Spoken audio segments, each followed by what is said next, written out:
নমস্কার বন্ধুরা, the story teller অয়নে আপনাদের সকলকে স্বাগত জানাই। দ্য স্টোরি টেলার অয়ন নিয়ে আসে শ্রুতিপাঠ্য আকারে বিভিন্ন ঔপন্যাসিকের উপন্যাসসমূহ। তার মধ্যে রয়েছে শরৎচন্দ্র চট্টোপাধ্যায় রচিত চৈত্রহীন উপন্যাস, হুমায়ুন আহমেদ রচিত আজ হিমুর বিয়ে উপন্যাস এবং শরদিন্দু বন্দ্যোপাধ্যায় রচিত কালের মন্দিরা উপন্যাস, শৈলেশ দে রচিত আমি সুভাষ বলছি উপন্যাস। এই সকল উপন্যাসগুলি প্লেলিস্ট আকারে আমার চ্যানেলে সুসজ্জিতভাবে রয়েছে। শ্রোতা বন্ধুদের অনুরোধ করব সেই উপন্যাসগুলি একবার শোনার জন্য এবং ভালো লাগলে লাইক, শেয়ার এবং সাবস্ক্রাইব করবার জন্য। কালের মন্দিরা উপন্যাসের পর্বগুলিও সমরূপে প্লেলিস্ট আকারে আমার চ্যানেলে রয়েছে। সেই পর্বগুলি একবার শুনে আজকের পর্বটি শুনলে আশা করি ঘটনা পরম্পরা বুঝতে সুবিধা হবে। চলুন শুরু করা যাক। শরদিন্দু বন্দ্যোপাধ্যায় রচিত কালের মন্দিরা উপন্যাসের একাদশ পরিচ্ছেদ বন্ধনহীন গ্রন্থি।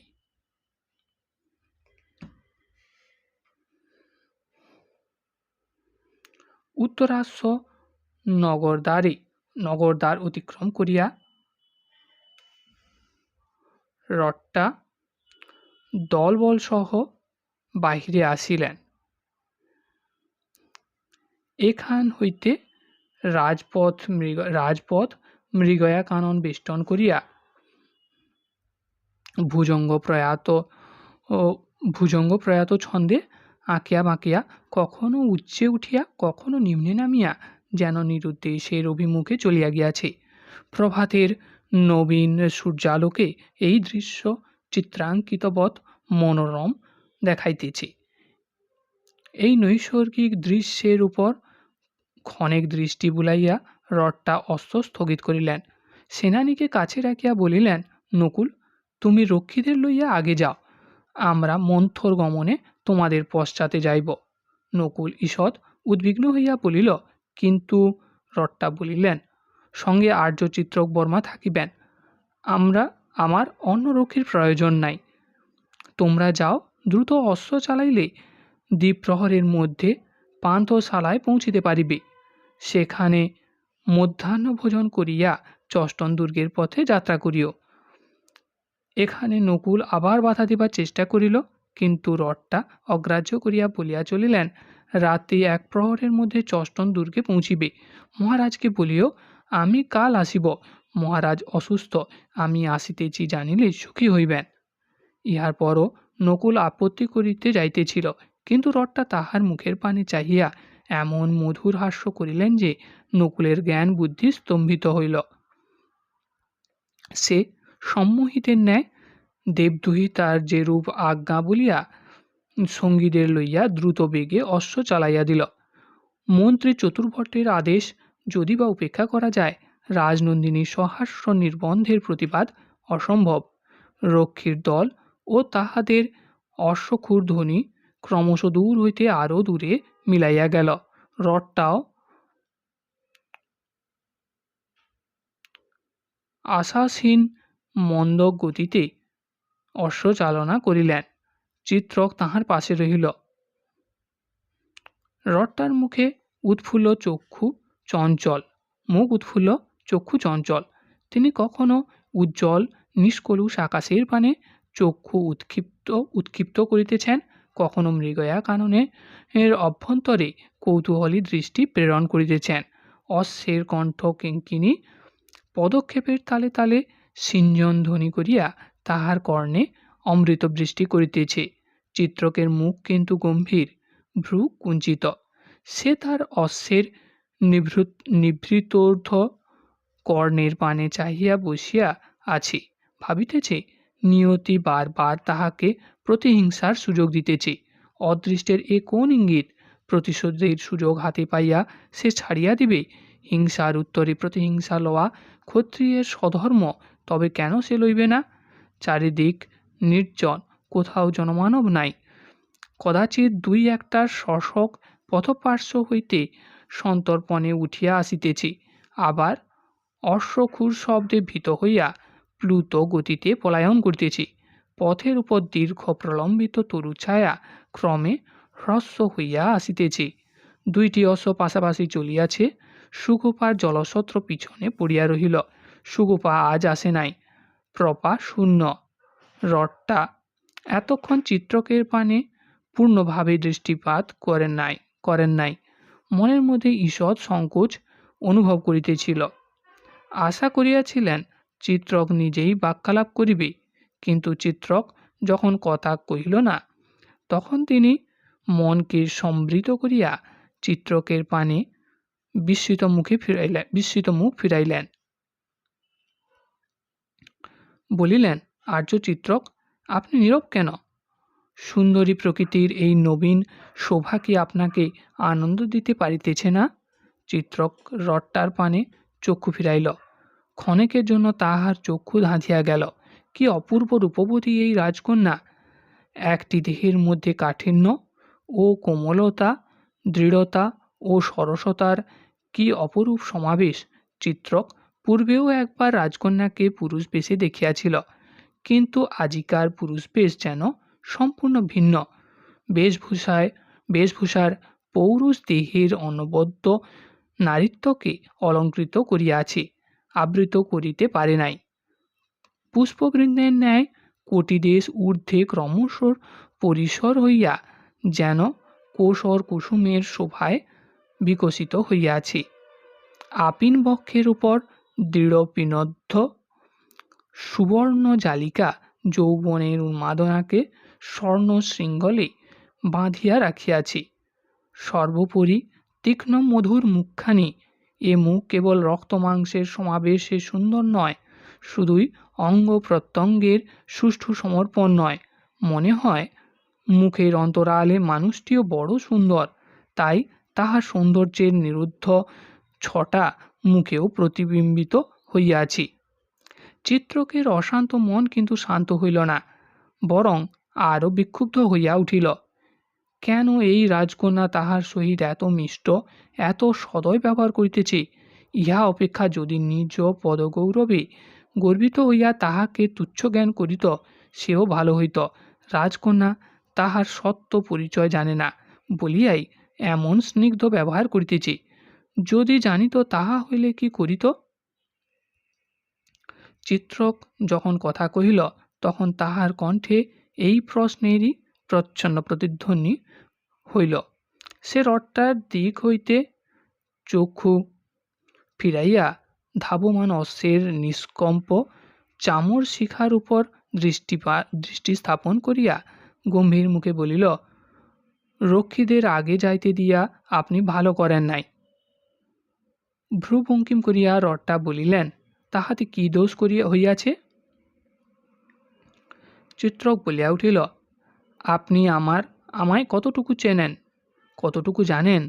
আমি যদি তস্কর দুর্বৃত্ত হই, আপনার অনিষ্ট করিবার চেষ্টা করি, কে আপনাকে রক্ষা করিবে?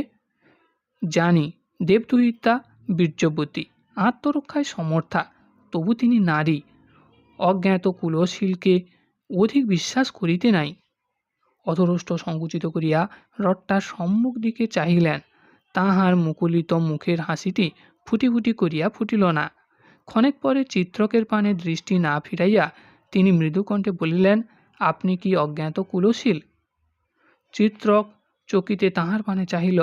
রথটা বলিয়া চলিলেন, সমুদ্র আর্যভূমির একচ্ছত্র অধীশ্বর স্কন্দগুপ্তের দূতকে অজ্ঞাত কুলশীল বলিলে স্কন্দগুপ্তের অবমাননা করা হয় না? কিন্তু এ সকল বৃথা তর্ক। আপনি যদি তস্কর দুর্বৃত্ত হইতেন, তাহা হইলে এখনই যে কথা বলিলেন তাহা বলিতে পারিতেন কি? তস্কর কি নিজের বিরুদ্ধে অন্যকে সাবধান করিয়া দেয়? বলিয়া রথটা উচ্চ কণ্ঠে হাসিয়া উঠিলেন। চিত্রকের ইচ্ছা হইল সে রথটাকে নিজের পূর্ণ পরিচয় জানাইয়া দিয়া তাহার মুখভাব নিরীক্ষণ করে। এই হাসিটি তখন কি অগ্নিদগ্ধ ফুলের মতোই শুকাইয়া যাইবে না?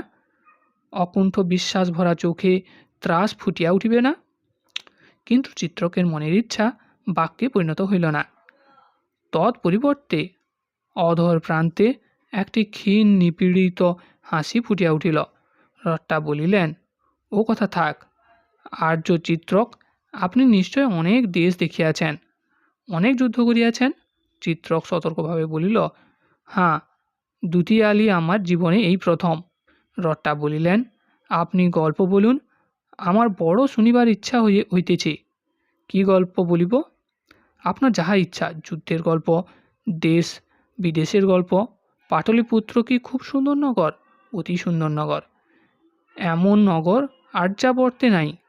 কপোতকূট অপেক্ষাও সুন্দর। চিত্রক হাসিল। রট্টার এই বালিকাসুলভ সরলতা তাহার বড় মিষ্ট লাগিল। সে একটু ঘুরাইয়া বলিল, কপোতকূটও সুন্দর নগর, কিন্তু কপোতকূট আকারে ক্ষুদ্র। পাটলিপুত্র বৃহৎ, ময়ূরের সঙ্গে কি পারাবতীর তুলনা হয়? আর স্কন্দগুপ্ত, তিনি কিরূপ মানুষ? আমি সামান্য দূত, স্কন্দগুপ্তের নিকটে কখনো যাই নাই। দূর হইতে দেখিয়াছি অতি সুন্দর পুরুষ, আর শুনিয়াছি তিনি ভাবুক, অদৃষ্টবাদী। রট্টা রমণীসুলভ প্রশ্ন করিলেন, তাহার কয়টি মহিষী? চিত্রক বলিল, স্কন্দ কুমারব্রতধারী বিবাহ করেন নাই। রট্টা বিস্ফারিত নেত্রে বলিলেন, আশ্চর্য। চিত্রক নিজের কথা ভাবিতে ভাবিতে বলিল, আশ্চর্য বটে, কিন্তু এরূপ আশ্চর্য ঘটনা পৃথিবীতে অনেক ঘটিয়া থাকে। আমার যৌধ্রী জীবনে অনেক দেখিয়াছি। তবে সেই সব কাহিনী বলুন, আমি শুনিব। রট্টার আগ্রহ দেখিয়া চিত্রক একটু হাসিল। অজানিতভাবে তাহার মনের তিক্ততা দূর হইতেছিল। মনের মধ্যে অনেক বিরুদ্ধ ভাবনা জমা হইলে মানুষ হৃদয়ভার লাঘব করিতে চাহে, আত্মকথা বলিবার সুযোগ পাইলে সুখী হয়। চিত্রক ধীরে ধীরে নিজ জীবনের অনেক কাহিনী বলিতে লাগিল। কেবল আত্মপরিচয়টি গোপন করিয়া আর সব সত্য কথা বলিল। যুদ্ধের বিচিত্র অভিজ্ঞতা, নানা দেশের নানা মানুষের অদ্ভুত আচার ব্যবহার, তাহাদের বেশ বাসা, কথাবার্তা। এদিকে ঘোড়া দুইটি চলিয়াছি, পথের অবিরাম নাই। উপত্যকায় ছায়া শীতল হইয়া অধিত্যকায় রবিতপ্ত হইয়া কদাচিৎ গিরি নির্ঝরিণীর জলে অঙ্গ ডুবাইয়া পথ চলিয়াছি, কিন্তু পথের দিকে কাহারও লক্ষ্য নাই। রট্টা তন্ময় হইয়া গল্প শুনিতেছেন। যে গল্প বলে এবং যে গল্প শোনে, তাহাদের মধ্যে ক্রমশ মনোগত ঐক্য স্থাপিত হয়। দুইটি মন এক সুরে বাঁধা হইয়া যায়। চিত্রক গল্প বলিতে বলিতে কদাচিৎ সচেতন হইয়া ভাবিতেছিল, কি আশ্চর্য, মনে হইতেছে আমি একান্ত আপনার জনকে আপনার জীবন কথা শুনাইতেছি। আর রট্টা, তিনি বোধ হয় কিছুই ভাবিতেছিলেন না, শুধু এই জল্পকের সত্তার মধ্যে নিমগ্ন হইয়া গিয়াছিলেন। দীর্ঘকাল নানা কাহিনী বলিবার পর চিত্রক যেন চমকিয়া সজাগ হইয়া উঠিল। অপ্রতিভভাবে বলিল, আর না, নিজের কথা অনেক বলিয়াছি। রট্টা বলিলেন, আরও বলুন। চিত্রক হাসিল, একটু পরিহাস করিয়া বলিল, রাজকন্যাদের কি ক্ষুধা তৃষ্ণার বালাই নাই? ওদিকে বেলা কত হইয়াছে তাহার সংবাদ রাখেন কি? রট্টা চকিতে ঊর্ধ্বে চাহিলেন। সূর্য মধ্যগগনে, কখন কোন দিক দিয়া সময় কাটিয়া গিয়াছি তিনি জানিতে পারেন নাই। রট্টা বলিলেন, ছি ছি, এত গল্প বলিয়া নিশ্চয়ই আপনার ক্ষুধার উদ্রেক হইয়াছে। চিত্রক বলিল, তা হইয়াছি। আপনার? রট্টা সলজ্জে হাসিলেন, আমারও। এতক্ষণ জানিতে পারি নাই, কিন্তু উপায় কি? সঙ্গে তো খাদ্যদ্রব্য নাই। উপায় আছে, ওই দেখুন বলিয়া চিত্রক পার্শ্বের দিকে অঙ্গুলি তুলিয়া দেখাইল। পাশাপাশি দুই শ্রেণী পাহাড়ের মাঝখানে অপরিসর উপত্যকা, পথটি তাহার উপর দিয়া গিয়াছে। বাম পার্শ্বে পাহাড়ের কিছু উচ্চ পাষাণগাত্রে সারি সারি কয়েকটি চতুষ্কোণ বৃক্ষ দেখা যায়। পাথর কাটিয়া মানুষের বাসস্থান রচিত হইয়াছে। চিত্রকের অঙ্গুলি নির্দেশ অনুসরণ করিয়া রট্টা দেখিলেন একটি দেবায়তন, সম্ভবত বুদ্ধের সংঘ। এখানে যে মানুষ বাস করে তাহার প্রমাণ একটি গবাক্ষ হইতে পীতবর্ণ বস্ত্র লম্বিত হইয়া অলস বাতাসে দুলিতেছে। চিত্রক বলিল, যখন বস্ত্র আছে তখন মানুষ অবশ্যই আছে, মানুষ থাকিলেই খাদ্য থাকিবে, সুতরাং আর বিলম্ব না করিয়া ওই দিকে যাওয়াই কর্তব্য। রট্টা হাসিয়া সম্মতি দিলেন, কিন্তু ঘোড়ার পিঠে ওখানে ওঠা যাইবে না। ঘোড়া দুটিকে একটি শস্পাকীর্ণ স্থানে ছাড়িয়া দিয়া উভয়ে পাহাড়ের চড়াই ধরিলেন। স্থানটি উচ্চ হইলেও দূরাধিগম্য নয়, উপরন্তু মনুষ্য পদচিহ্নিত একটি ক্ষীণ পথরেখা আছে। শিলাবন্ধুর অসমতল পর্বতগাত্র বাহিয়া চিত্রক অগ্রে চলিল, রট্টা তাহার পশ্চাতে রহিলেন। অর্ধদণ্ড পরে উপরে উঠিয়া রট্টা দেখিলেন সংঘই বটে। পাষাণে উৎকীর্ণ কয়েকটি কক্ষ, সম্মুখে সমতল চত্বর, চত্বরের মধ্যস্থলে তথাগতের শিলামূর্তি, উপত্যকা হইতে যে গবাক্ষগুলি দেখা গিয়াছিল তাহা সঙ্গের পশ্চাৎভাগ। বন্ধুরা, আশা করছি উপন্যাসটি আপনাদের ভালো লাগছে। ভালো লাগলে লাইক, শেয়ার এবং সাবস্ক্রাইব করতে ভুলবেন না। রট্টা প্রথমে বুদ্ধের ধ্যানাসীন মূর্তির সম্মুখে গিয়া দাঁড়াইলেন। চিত্রকও পাশে দাঁড়াইল। রট্টা জোড়হস্তে ভক্তি নম্র কণ্ঠে বলিলেন, নমো তস্য ভগবত অরহত সম্মা সম্বুদ্ধস্য। যুক্তকর ললাটে স্পর্শ করিয়া রট্টা চিত্রককে বলিলেন, আপনিও ভগবানকে প্রণাম করুন, বলুন নমো তস্য ভগবত অরহত সম্মা সম্বুদ্ধস্য। রট্টার অনুসরণ করিয়া চিত্রক ভগবান তথাগতকে প্রণতি জানাইল। তারপর ঈষৎ বিস্ময়ে রট্টার দিকে ফিরিয়া প্রশ্ন করিল, আপনি এ মন্ত্র কোথায় শিখলেন? রট্টা বলিলেন, আমার পিতার কাছে। প্রাঙ্গণে এতক্ষণ অন্য কেহ ছিল না। এখন প্রকাষ্ঠের ভিতর হইতে একটি পীত বেশধারী শ্রমণ বাহির হইয়া আসিলেন। মুণ্ডিত মস্তক, শীর্ণ কলেবর, মুখে প্রসন্ন বৈরাগ্য, সহাস্যে দুই হস্ত তুলিয়া বলিলেন, আরোগ্য। রট্টা বদ্ধাঞ্জলি হইয়া বলিলেন, আর্য, আমরা দুইজনে ক্ষুধার্ত পান্থ, বুদ্ধের প্রসাদ ভিক্ষা করি। ভিক্ষু বলিলেন, রট্টা যশোধরা, বুদ্ধ তোমার প্রতি প্রসন্ন, এসো, তোমরা ভিতরে এসো। ভিক্ষু তাহাকে চিনিয়াছে দেখিয়া রট্টার মুখ আনন্দে উদ্দীপ্ত হইয়া গেল। তিনি বলিলেন, আর্য আমাকে চিনিলেন কি করিয়া? পূর্বে কি দেখিয়াছেন? ভিক্ষু বলিলেন, দেখি নাই, তোমার বেশভূষা হইতে অনুমান করিয়াছি। মহারাজ ধর্মাদিত্যের কাছে যাইতেছ, আজ্ঞা। ইনি আমার সহচর মগধের রাজদূত। ভিক্ষু একবার চিত্রকের প্রতি স্মিত দৃষ্টি নিক্ষেপ করিলেন, কিন্তু কিছু বলিলেন না। অতঃপর সংঘছায়ায় প্রবেশ করিয়া হস্তমুখ প্রক্ষালনপূর্বক পথিক দুইজন একটি প্রকোষ্ঠে বসিলেন। ভিক্ষু তাহাদের জন্য খাদ্য আনিয়া দিলেন। কিছু দ্বিদল সিদ্ধ, কিছু সিক্ত চিপিটক, কয়েকটি শুষ্ক দ্রাক্ষাফল ও খর্জুর। ক্ষুধার সময় উভয়ে পরম তৃপ্তির সহিত তাহাই অমৃত জ্ঞানে আহার করিতে লাগিলেন। আহারের সঙ্গে সঙ্গে কিছু কথোপকথন হইতে লাগিল। রট্টা জিজ্ঞাসা করিলেন, দেব, এখানে আপনারা কয়জন আছেন? আর কাহাকেও দেখিতেছি না। ভিক্ষু বলিলেন, আমরা 4 জন আছি। 2 জন রন্ধ্রে জল ভরিতে গিয়াছে, একজন পীড়িত। রট্টা মুখ তুলিলেন, পীড়িত? কি পীড়া? ভিক্ষু ঈষৎ হাসিলেন, সংসার পীড়া। সঙ্গে থাকিলেও মারের হস্ত হইতে নিস্তার নাই। চিত্রক প্রশ্ন করিল, আপনারা এখানে নিঃসঙ্গ থাকেন? দিবারাত্র কি করেন? ভিক্ষু বলিল, সংসার ভুলিবার চেষ্টা করি। আহারান্তে আচমন করিয়া রট্টা আবার আসিয়া বসিলেন। বলিলেন, আর্য, কিছু উপদেশ দিন। ভিক্ষু হাসিলেন, আমি আর কি উপদেশ দিব? সহস্র বৎসর পূর্বে শাক্যমুনির শ্রীমুখ হইতে যে বাণী নিঃসৃত হইয়াছিল তাহাই শুন। মন হইতে প্রবৃত্তির উৎপত্তি। মন যদি নিষ্কলুষ থাকে, সুখ ছায়ার মতো তোমার পিছনে থাকিবে। রট্টা প্রণাম করিয়া বলিলেন, আমি ধন্য। ভিক্ষুর পদপ্রান্তে একটি স্বর্ণদিনার রাখিয়া বলিলেন, সঙ্ঘের অর্ঘ্য।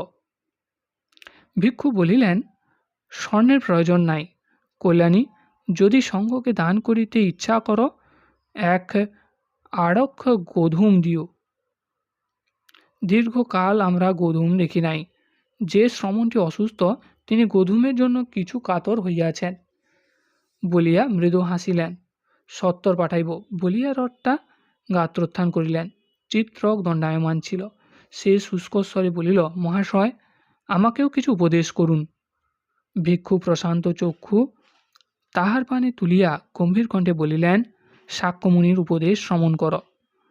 সে আমাকে গালি দিয়াছে, আমাকে প্রহার করিয়াছে, নিঃস্ব করিয়াছে, এই কথা যে চিন্তা করে তাহার ক্রোধ কখনো শান্ত হয় না। বৈরভাব কেবল অবৈরভাব দ্বারা শান্ত হয়, ইহাই চিরন্তন ধর্ম। দুই অশ্বারোহী আবার চলিয়াছেন। সূর্য তাহাদের বামে ঢলিয়া পড়িয়াছে। তীর্যক অংশ তেমন তীক্ষ্ণ নয়। দুই অশ্বারোহী নিজ নিজ অন্তরে নিমগ্ন। বাক্যালাপ অধিক হইতেছে না। চিত্র গল্প বলিবার কালে রথটার প্রতি যে অন্তরঙ্গতা অনুভব করিয়াছিল, তাহা আবার সংশয়ের কুজ্ঝটিকায় আচ্ছন্ন হইয়া গিয়াছে। ভিক্ষুক যে কথা বলিলেন তাহার অর্থ কি?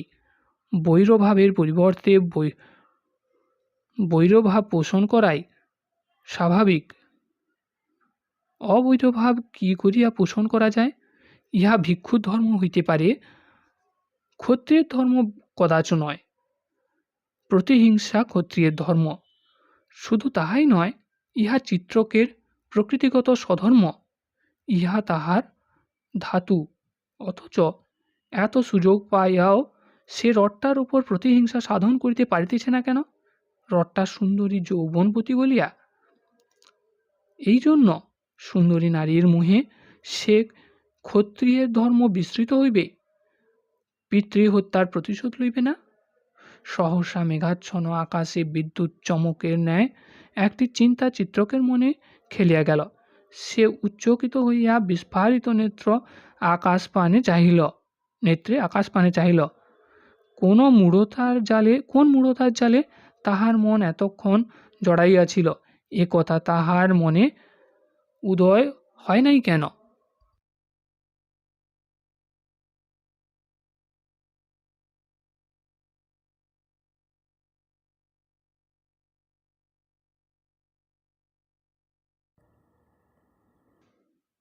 সে মনে মনে বলিল, আমি ক্ষত্রিয়, বৈরতা আমার ধর্ম, কিন্তু রথটার সহিত বৈরতা করিব কেন? সে আমার অনিষ্ট করে নাই। তাহার পিতার অপরাধে তাহাকে দণ্ড দেওয়া ক্ষত্রিয় ধর্ম নয়। যদি প্রতিশোধ লইতে হয়, তাহার পিতার উপর লইব।